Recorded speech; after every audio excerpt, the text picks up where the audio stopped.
targeted and persecuted. It's also moderate Muslims, and that there's a general wider problem with Islamist terrorism. Well, there's definitely a problem with Islamist terrorism, but just because Muslims are being murdered, it does not negate the fact that there is a targeted ethnic cleansing of Christian Nigerians. One does not negate the other.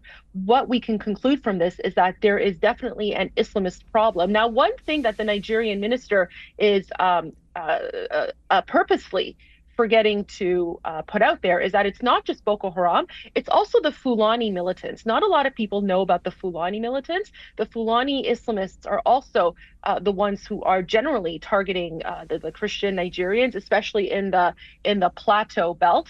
And I've had several Nigerian Christians come on and speak about this. In fact, I have seen videos where you have the Fulani militants, on their motorcycles with machetes. They're driving through various towns, and you have the Nigerian military who's supposed to prevent them from going. They're getting orders to stand down and allow the Fulani militants to go through.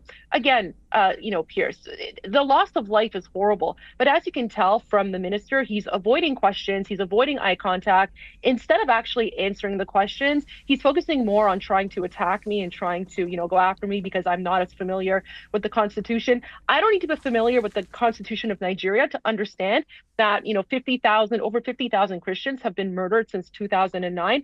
I don't have to be familiar with the Constitution of Nigeria to know that when someone yells Allahu Akbar before they massacre 200 Christians and burn Christian churches, that's not just banditry, that's jihad. And I think the reason that the foreign minister does not want to admit this is because they are somehow complicit in this. And, he is purposely saying that he is willfully ignorant, because how could the Nigerian government not know if those people who have been murdered are Christian or Muslim? The reason that he's avoiding saying that is because if they actually put out formal numbers about the numbers of Christians targeted and murdered, then they will have to admit that there was a genocide. They don't want to admit that there's a genocide, but that's exactly what's happening. And I'm glad President Trump and others are calling it out. Foreign Minister, finally, your response to that. Well, like I said, the lady and people like her trade in starting wars in faraway places where they have no contact, they have no understanding of, and they can do that from their armchairs from a safe distance.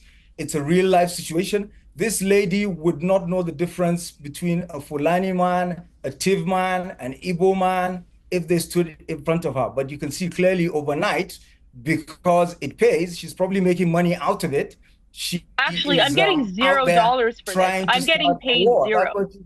I'm getting paid zero for this. I have been speaking out against human rights violations. Listen, Pierce, as you can tell, he's not able to actually answer anything that I'm saying. All he does is just attack me and attack my credibility. So I think this shows the viewers exactly where the Nigerian government is. She is going to keep on insisting that she has not heard the figures. So that's what she's trying to do. Start a war.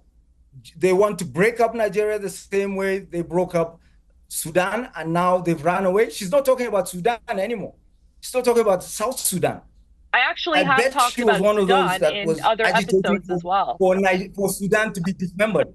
This is what they do. This is what they do. What they try to do to Africa. Nigeria is the largest country on the African continent. It is the largest shock absorber to the African continent in terms of admitting migrants, in terms of freedom of religion. It's Africa's largest democracy.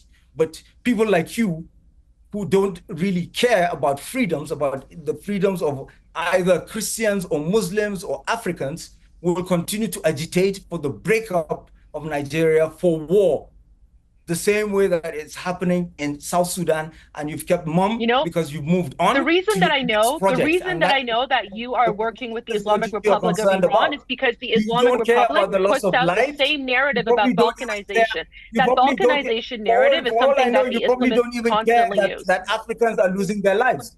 To you, it's just another black country to be broken up. You don't care who dies. Your hands are the one that's covered in blood, not mine. But we've seen you. Not mine. I'm not denying the Christian genocide, but you are. It's not going to happen to Nigeria. Shame on you. Move on to your next project. Move on to your next, your disgrace to the Canadian nation. I'm shocked that you say that you actually practice as a politician in Canada. Move on to the next episode. Leave us alone. Well, I'm going to leave it there.